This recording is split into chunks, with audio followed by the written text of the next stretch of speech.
최순실 국정농단 사태, 그로 인한 대통령 탄핵안 가결. 지금 우리나라는 그야말로 혼란에 휩싸여 있습니다. 최순실 사태가 연말 기부에도 영향을 미치고 있는데요. 대기업이 지갑을 닫고 개인 기부도 줄면서 우리 주변의 어려운 이웃들에겐 더 추운 겨울이 되고 있습니다. 꽁꽁 얼어버린 기부 현장, 박상률 기자가 현장인에서 취재했습니다.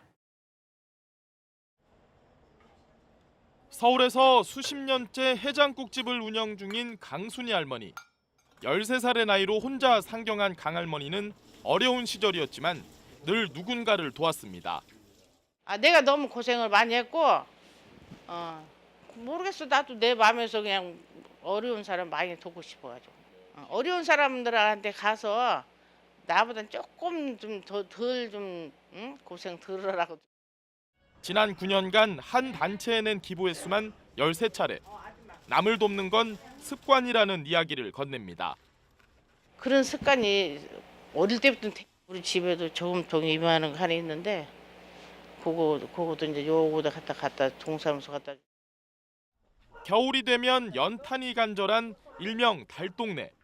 요즘에는 거의 매일 전국 각지에서 자원봉사자들이 모여 연탄을 나르느라 구슬땀을 흘립니다. 추운데 연탄 없으면은 어렵지요. 그리고 연탄을 이렇게 갖다 주니까 고맙지 뭐. 올해 연탄값이 장당 500원에서 600원으로 올랐지만 연탄은행의 목표는 작년과 똑같은 300만 장입니다. 나눔 상징의 대표적인 것이 바로 이 연탄입니다. 이렇게 모인 연탄들은 소외된 계층에게는 따뜻한 겨울을, 기부를 하는 이들에겐 따뜻한 마음을 선물하는데요. 사실 올해는 예년에 비해 상대적으로 기부가 상당히 저조한 상황입니다. 올해 연탄은행에 접수된 연탄 기부는 작년에 비해 30% 넘게 줄었습니다. 국내에서 모금액 규모가 가장 큰 사랑의 열매는 올해 3,500억 원대의 목표액을 다 채울 수 있을지 걱정입니다.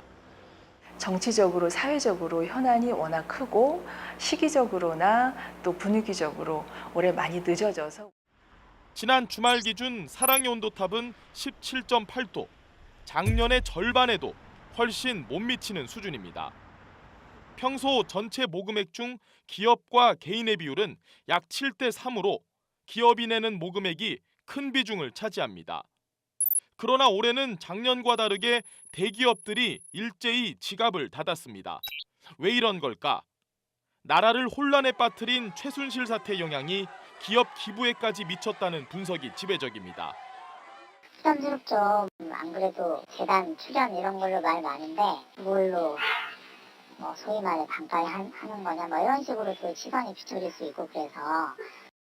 대기업들은 최순실 소유의 미르재단과 K스포츠재단에 낸 돈으로 인해 곤욕을 치르고 있는 상황.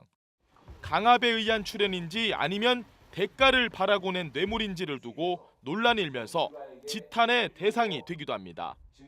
세무조사가 두려워서 하는 것은 피해자가 아니라 마땅히 내야 될 세금을 안 내는 걸 면제받기 위해서 협력했다는 걸 이야기하는 거잖아요. 그런 의미에서 최순실 국정농단 세력에 삼성이 협력한 거 맞습니까? 틀립니까? 이 사건으로 인해서 마지막으로 제가 책임질 게 있으면 다 지겠습니다. 예. 대기업에 대한 불신 때문에 이들의 기부 자체를 순수하게 바라보지 않는 시각도 있습니다. 기업 이름을 대고 하잖아요. 근데 기업 이름을 대고 했을 때 또 차후에 또 이거 정치적으로 논란이 될까 싶어서 안 하는 그런 경향이 있을 수도 있잖아요. 소외된 이웃에 대한 배려마저 왜곡될 가능성이 있어 더욱 우려되는 상황입니다.